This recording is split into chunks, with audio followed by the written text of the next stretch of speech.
ពេលដែលដួលត្រូវក្បាលហើយមានឈាមកកក្នុងខួរក្បាលហេតុអីបានជាត្រូវតាមដានជាមួយគ្រូពេទ្យខាងវះកាត់ខួរក្បាលឲ្យបានជាប់លាប់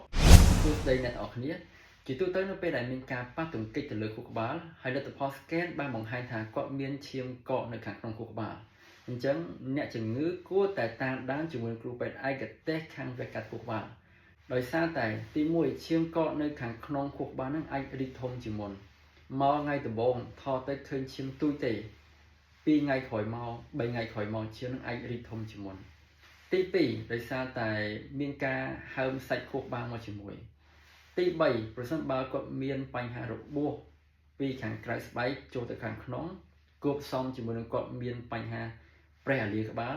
អាចធ្វើឲ្យមានការបង្ករោគឲ្យទៅជាអាលាកសូមខួរឬក៏មានខ្ទុះក្នុងខួរក្បាលជាដើមមូលហេតុទាំង3ហ្នឹងគឺអាចធ្វើឲ្យអ្នកជំងឺមានបញ្ហាគ្រប់ពេលឧទាហរណ៍នេះគឺជាលទ្ធផល scan របស់ជំងឺម្នាក់ដែលគាត់ចូលមកដំបូងយើងបានថត scan ទៅលទ្ធផលឃើញថាគាត់មានឈាមកកនៅខាងក្នុងខួរក្បាលទុយទេអសសដែលខ្ញុំបាញ់ព្រួយហ្នឹងណាបន្ទាប់មក3ថ្ងៃក្រោយនេះលទ្ធផល scan គាត់ណា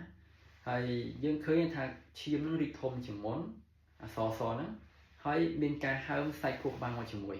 អញ្ចឹងអ្នកជំងឺអាចមាន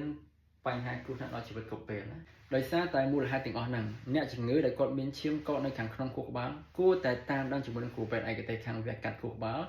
ដើម្បីឲ្យមានសុវត្ថិភាពនិងជៀសផុតពីផលវិបាកផ្សេងៗ